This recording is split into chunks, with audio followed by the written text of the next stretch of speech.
Law & Order SVU Recap, Season 27, Episode 2, A Waiver of Consent, Key Moments and Twists. Here is your Law & Order SVU recap for the brand new Thursday, October 2, 2025 episode that premieres tonight on NBC. According to the NBC synopsis for tonight's Law & Order SVU Season 27, Episode 2, A Waiver of Consent, Kerosene must persuade witnesses to come forward, despite the club's strict confidentiality rules when a member of an elite social club is assaulted.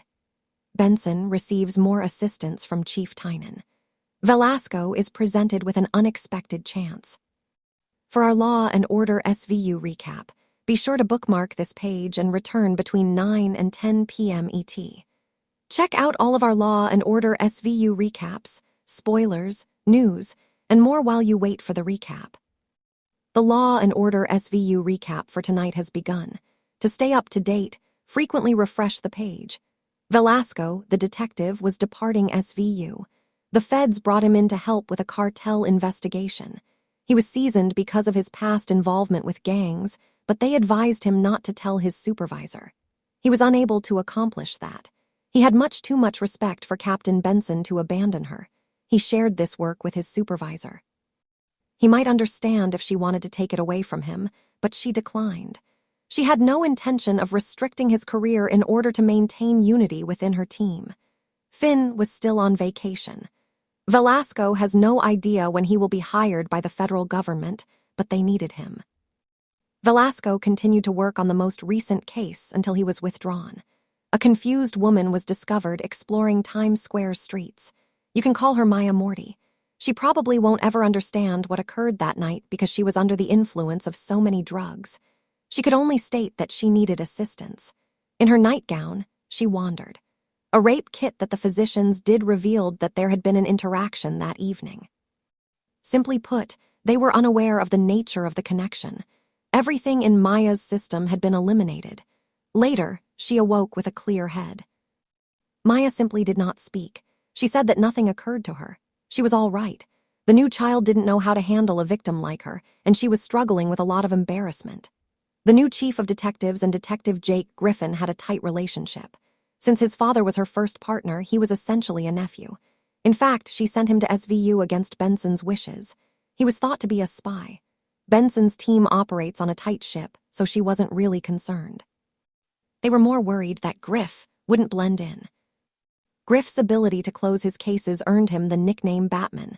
He will undoubtedly discover that SVU operates differently. They were unable to coerce the victims. They have to continue being encouraging. They were also unable to do independent research. They have to be cooperative and honest with their captain.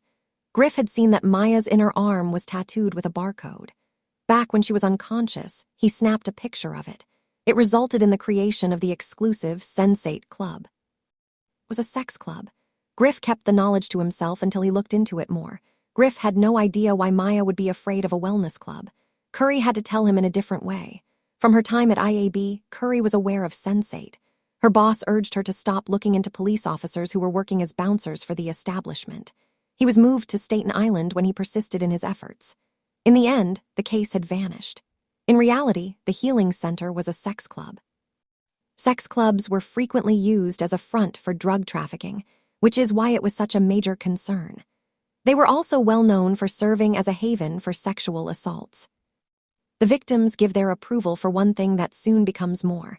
Afterwards, they hardly ever come forward. They frequently overlook the need for boundaries and the ongoing nature of consent. Derek Simpson was the club's manager. He operated multiple clubs, all of which failed in the end. Only Sensate was profitable. He frequents this sex club with many one-percenters. However, consensual ties were not as important to the club itself. The women were drugged and blackmailed to the point that they were unable to provide their permission. In essence, the club served as a male playground. NDAs were signed by the women. Maya didn't think she was permitted to talk because they were in danger of receiving a large fine if they breached it. With this case, Griff had hoped to establish his worth. He informed Benson that he knew someone who could put him in contact with Derek Simpson. The person who came through for him was a criminal informant.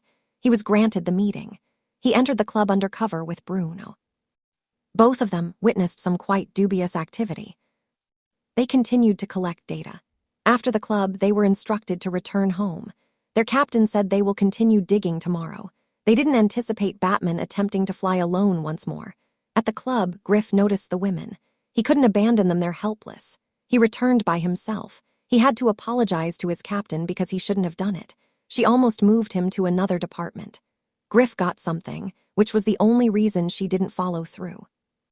Griff was able to strike up a conversation with a young woman who worked at the club. She consented to meet with them. The name Isabella Cruz is hers. A friend informed her that she could serve shots at a posh club. For the job, she relocated to New York City.